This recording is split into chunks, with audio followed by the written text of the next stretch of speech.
Students, this is matching concept और matching principal.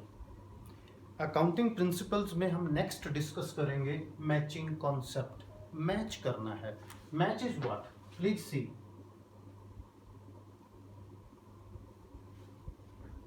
Match, we are talking about business operations. तो business operations में हम match किस में करेंगे? Match between expenses, I mean costs, and revenue. Students, you know, trade and business is done for earning profit. And at the end of accounting period, यानी 31st मार्च को जैसे ही हमारा अकाउंटिंग पीरियड फिनिश होता है, every business and the people associated with business, जो लोग business से जुड़े हैं, they want to know the net profit earned by the business and true financial position of the business. तो नेट प्रॉफिट कैसे पता चलेगा? देखिए, हमें मैच करना होगा। Match of expenses and cost with revenue, यानी एक पर्टिकुलर पीरियड में जितनी हमारी रेवेन्यू हुई है, उस रेवेन्यू को जनरेट करने में जितने हमारे एक्सपेंसेस हुए हैं, उनका हम मैच करेंगे, कंपैरिजन करेंगे। अगर हमारी रेवेन्यू ज़्यादा है तो नेट प्रॉफिट होगा, और अगर हमारे एक्सपेंसेस एंड कॉस्ट ज़्यादा है रेवेन्यू से तो नेट लॉस होगा। So what is this matching concept is all about? Please see. According to this concept, in determining the net profit, यानी नेट प्रॉफिट फाइंड करने के लिए, डिटरमाइन करने के लिए, from business operations, all costs और expenses applicable to the revenue of a period, यानी एक पर्टिकुलर पीरियड में जो हमारी रेवेन्यू हुई है, और उस रेवेन्यू को जनरेट करने में, अर्न करने में जो हमारे एक्सपेंसेस हुए हैं, should be charged against that revenue, यानी उन एक्सपेंसेस को उस रेवेन्यू के अगेंस्ट चार्ज किया जाए, यानी उससे कंपैरिजन किया जाए। Then only then we will be able to calculate accurate net profit of the business. अब मैचिंग कॉन्सेप्ट में किन किन बातों का ध्यान रखा जाए कि हमें नेट प्रॉफिट प्रॉपरली पता चले? चलिए डिस्कस करते हैं important points to be considered while applying this matching concept और मैचिंग प्रिंसिपल। इसमें मेन बातें क्या हैं? फर्स्ट पॉइंट देखिए, revenue of a particular period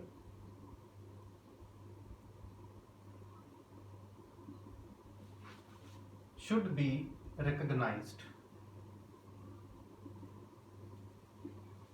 यानी सबसे पहले आप रेवेन्यू रिकॉग्नाइज करें ऑफ ए पर्टिकुलर पीरियड। ये पर्टिकुलर पीरियड क्या होता है? देखिए, अकाउंटिंग पीरियड कॉन्सेप्ट में बेटा हमने डिस्कस किया था, जैसे हमारा अकाउंटिंग ईयर है, मान लो 1 April 2019 to 31 March 2020, this is our accounting year.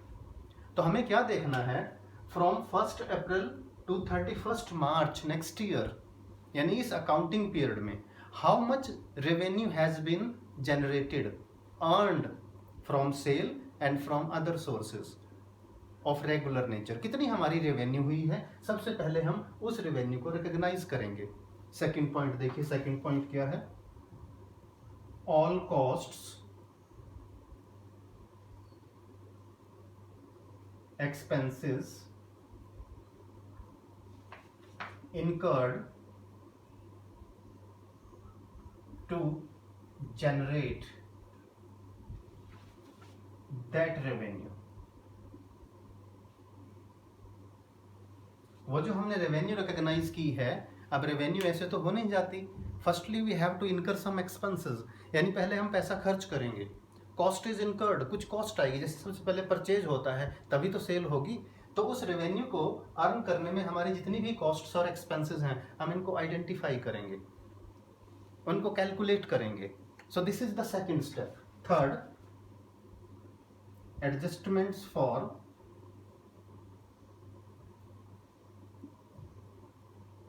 दो चीज़ों की एडजस्टमेंट बहुत ज़रूरी है बेटा। Number 1, outstanding and prepaid expenses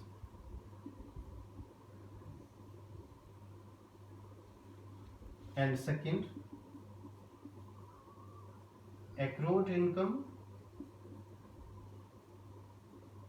and unearned income. Please see this. Outstanding expenses हमारे इस पीरियड के एक्सपेंसेस होते हैं बेटा, यानी जिन एक्सपेंसेस से हमें इनकम तो हो गई लेकिन उनकी पेमेंट नहीं की, तो ये इसी साल के एक्सपेंस माने जाएंगे, इनको हम काउंट करेंगे। प्रीपेड एक्सपेंसेस नेक्स्ट ईयर के लिए होते हैं तो इनको इस साल कंसिडर नहीं करते। अगर ये इन एक्सपेंसेस में इंक्लूड भी हों तो प्रीपेड एक्सपेंसेस को माइनस कर देते हैं। इसी तरह एक्रूड इनकम हमारी करंट ईयर की इनकम मानी जाएगी। ये वो इनकम है हमने अर्न की है बट अभी रिसीव नहीं हुई, तो it will be counted as income.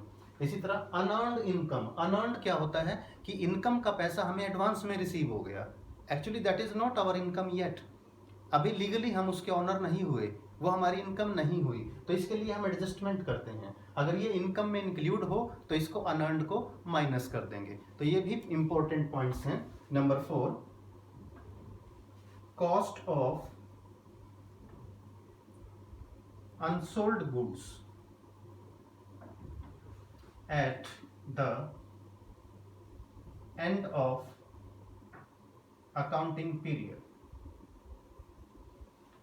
देखिए, हमने आपको बता रखा है बेटा, purchase is our expense because goods are purchased for resale purpose.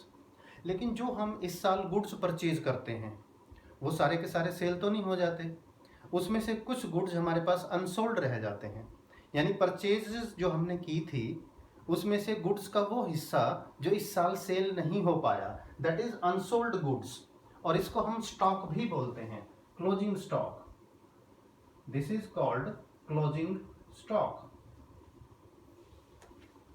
यानी stock at the end of the period. ये परचेज का वो हिस्सा है, वो पार्ट है which is not converted into sale, यानी वो हमारे पास ही रह गया, तो उसे हम एक्सपेंस नहीं मान सकते। तो इसके हम क्या करेंगे, cost of unsold goods, cost of unsold goods calculate होगी and it will be recorded separately while calculating the net profit of the business. Business के प्रॉफिट कैलकुलेट करते टाइम इसको हम सेपरेटली ट्रीट करेंगे। So these are the main points which we need to consider, we need to follow while using this matching concept. Formula एक ही है बेटा, एक अकाउंटिंग के पीरियड के रेवेन्यू को, उस रेवेन्यू को जनरेट करने के लिए उस पीरियड में जो एक्सपेंसेस हुए हैं उनका हमने कंपैरिजन करना है, मैच करना है, और उसी से हमें पता चलेगा कि बिजनेस में नेट प्रॉफिट हुए या नेट लॉस हुए। While doing this in important points का हम लोग जरूर ध्यान रखें। This is matching concept.